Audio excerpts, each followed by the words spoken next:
So the ones that we were doing before was kind of like if we were doing a monomial times a monomial. These are a little bit more complex. So like this is kind of like one term and we have parentheses, two terms. A monomial going into a binomial. So how did we do a monomial going into a binomial? Kind of like we were always doing with variables. You would distribute. So here we're going to distribute. We're going to do this times this and this times this. So you're going to do two problems here. Square root of 2 times square root of 6. Get an answer. And then square root of 2 times this guy times negative square root of 3. So this one is pretty easy. We just do inside stuff with inside stuff. So 2 times 6, we're going to get this guy, 12. Square root, stay square root. Now remember, when you get the square root of 12, you're going to have to see, after you multiply, can you reduce this? And hopefully you recognize that the square root of 12 is the same thing as 2 times 2 times 3 if you did a tree diagram. And you can see we have matching pair of socks that we can take out. Remember, when they have a matching pair, tie them up, they come out of the basket, but only as one set. So square root of 12 is the 2 that you did put away in the sock drawer, and the 3 that's still left in the laundry basket. Let's do the other one. Square root of 2 times negative square root of 3. So inside with inside. So we get a 6. Square root, you know that stays square root. And notice that we have a negative on the outside. So if you don't see any number on the outside, remember we can say we can always slip in a 1. So 1, and then if you don't see 1 here, slip in a 1. So 1 times negative 1, if that helps you, you can put a negative 1 here. Now you're going to see if this can be simplified. And you can see that square root of 6, tree diagram would be 2 and 3 only. And 2 and 3, they're not the same size socks, so you can't match them up. So instead of writing square root of 12, we're going to have our answer 2 square root of 3 minus, you don't need the 1, you can just say square root of 6. This would be our final answer. This times this, and this times this, because we did the multiplication, you don't need parentheses. And we just said the square root of 12 is the same thing as 2 square root of 3. Okay, so even when you have parentheses, you just distribute. So instead of just doing 2 items at a time, we have these 2 items and then these 2 items to multiply. Okay? Let's do another one that has parentheses.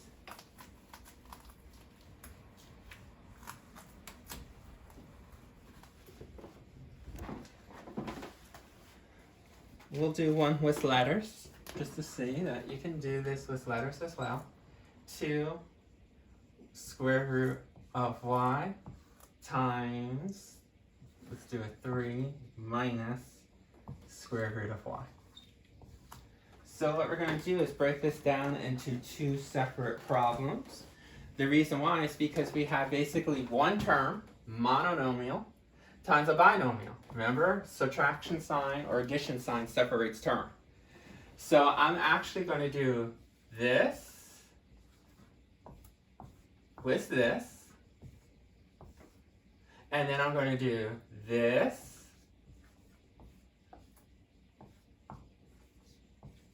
with this. See, just distributing. So we're going to take each one separate. So if we do the first guy, notice inside with inside. Well, notice this guy has no inside stuff, so we don't have to worry about that. We can do outside with outside. If you don't see a square root, then this is outside stuff. So 2 times 3 is going to be 6. And then this is the only thing that's inside, so we're going to keep it 6 square root of y. Now we can't simplify square root of y, so we just leave it like that. For this guy, again, multiply inside with inside. So y times y, you should know that's y squared. Remember, y times y is 2 of them. And then 2 times negative. Remember, if you don't want to put a negative, you can slip in that 1 and say 2 times negative 1, outside number is negative 2. Once we got these, can you simplify? Well, inside that house, we can't break it up, so we're going to keep it as 6 square root of y. Can we break this guy up? Yes. Y squared can be simply written as yy. Do we have a pair of socks that we can take out? Yes. They come out as one group. These are no longer in the laundry basket. If you have nothing left in the laundry basket, then you put the laundry basket away. No more square root sign, no more radical sign. So then we just have a negative 2 and a y on the outside, so negative 2y. Now a lot of times the book will put this in order. This is technically to the first power, this is technically to the half. So a lot of times you might see the answer as negative 2y plus 6 square root of y. And that's because this is to the first power, this is to the half, and a lot of times they will write it in descending order. But for us, either one would work for us. Okay. Let's do one that is a binomial times a binomial, instead of just doing these mononomials times mononomials. Okay? So we'll do 2 of those, and then that'll be it.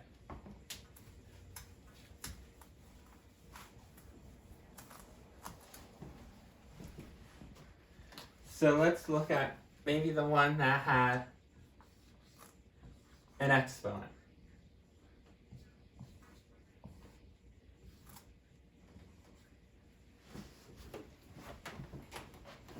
Remember, this is a binomial. So remember how when we were talking about the square root of 10 squared, we were able to do the power rule? Here we're not allowed to do the power rule. Why? Because power rules only work with mononomials. This is a binomial. Remember, because of that minus sign, that tells us that we have 2 terms. When you have 2 terms, we told you, you must write this out the long way. How to write it out the long way? Remember, this squared applies to the first thing that it touches, the set of parentheses.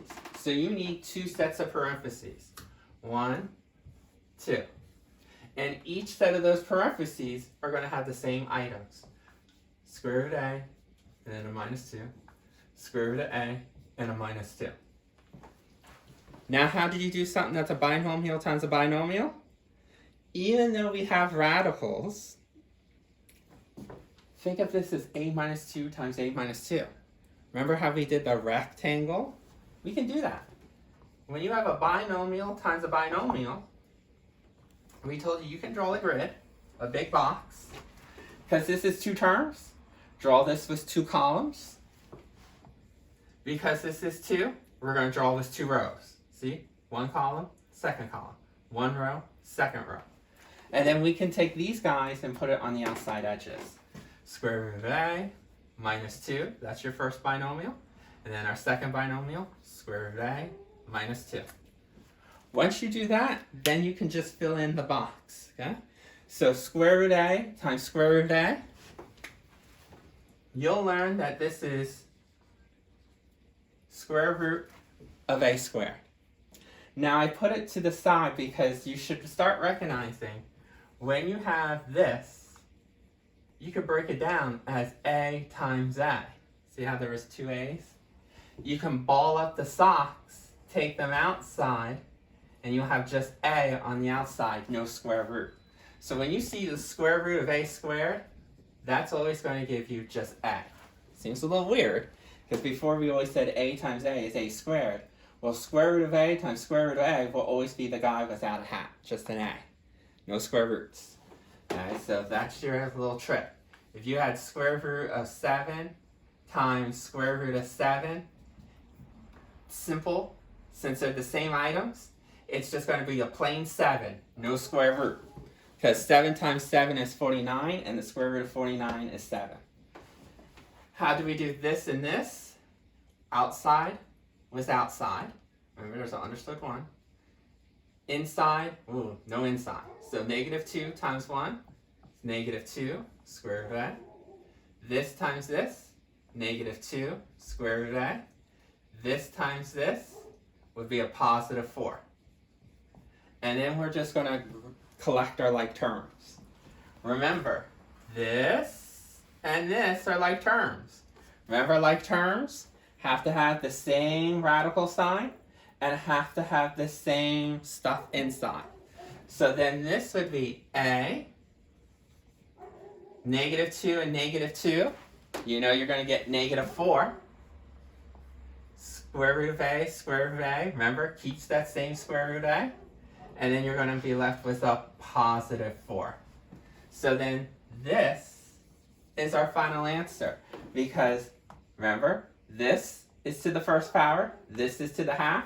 This has no a. None of these are like terms. So we're going to leave it like this.